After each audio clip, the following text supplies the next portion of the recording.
Have you ever written an email in English and wondered, is this too formal? Or maybe, does this sound too casual for work? This is a common problem for English learners. Sometimes we use very formal English when a simple message would be better. And sometimes we use informal English in a situation where we need to sound more professional. The problem is not always grammar. The real problem is knowing which type of English to use in different situations. In this video, you'll learn the difference between formal and informal English. You'll also learn when to use each one and how to change your English depending on the situation. Let's start. First, what is formal English? Formal English is usually used in professional, official, or serious situations. For example, when you're writing to a client, applying for a job, speaking to someone for the first time, or giving an important presentation. Formal English is polite, clear, and carefully structured. For example, instead of saying, "Can you help me?" you could say, "Could you please assist me?" Both sentences have the same meaning, but the second one sounds more formal and professional. Now, what is informal English?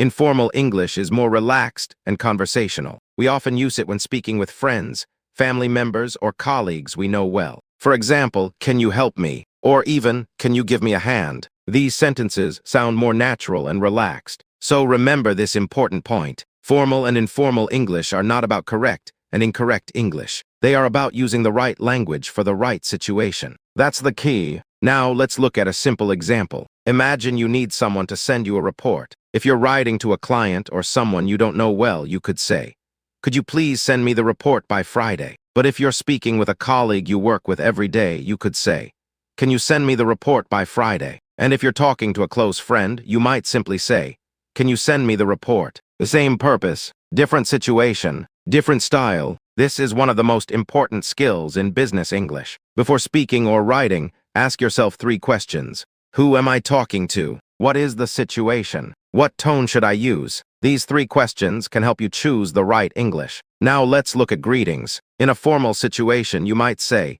"Good morning. It's a pleasure to meet you." Or, "Dear Mr. Smith." In a more informal situation, you could say, "Hi, hey, how are you?" Or, "Great to meet you." But be careful. Informal doesn't always mean unprofessional. In many modern workplaces, people use friendly and relaxed language with their colleagues. For example, "Hi Sarah, can you take a look at this?" This is friendly and professional at the same time. You don't need to write, "Dear Sarah, I hope this message finds you well. I am writing to request your assistance," unless the situation really requires that level of formality. The goal is not to use the most difficult English. The goal is to use the most appropriate English. Now let's look at requests. Suppose you need help. An informal request could be, "Can you help me with this?" A more professional request could be, "Could you help me with this?" And a formal request could be, "Could you please assist me with this matter?" Again, the meaning is similar, but the tone changes. This is why words like could, would, and please are very useful in business English. They can make your message sound more polite. Now let's talk about another important area.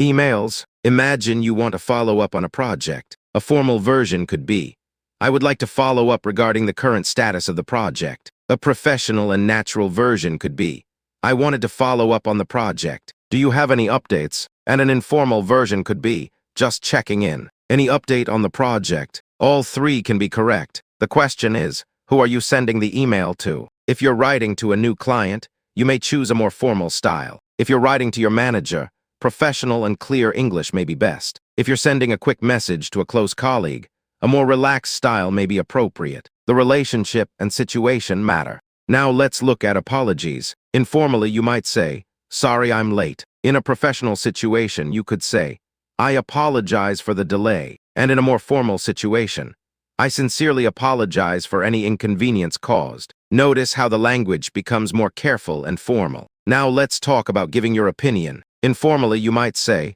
"I don't agree." But in a professional meeting, you could say, "I understand your point, but I see it differently." Or, "I appreciate your perspective. However, I have a different view." This allows you to disagree without sounding rude. This is an extremely useful business English skill. You don't always need to agree, but you should know how to communicate disagreement respectfully. Now, here's something important. Many English learners make one big mistake. They try to sound formal all the time. They believe formal English always sounds more professional. But that's not always true. Imagine sending a quick message to your colleague.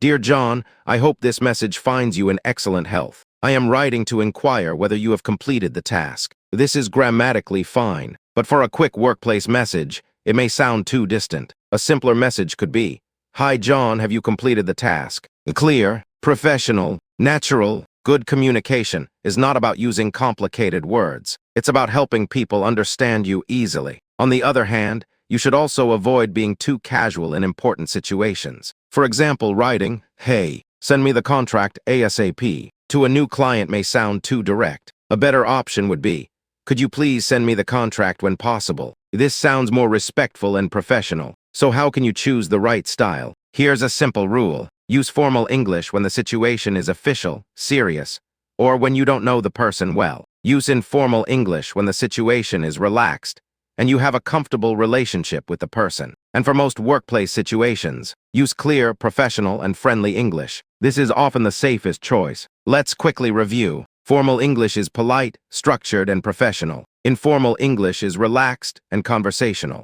Neither one is always better. The best choice depends on the person, situation, and purpose. Before you speak or write, ask yourself, who am I talking to? What is the purpose? And what tone should I use? If you understand these three things, you can communicate more naturally and confidently. Remember, business English is not about using difficult words. It's about communicating clearly and appropriately. A strong professional knows when to sound formal and when to sound friendly and natural. Learning this skill can help you write better emails, communicate more confidently at work, and make a stronger professional impression. If you found this video helpful, tell me in the comments.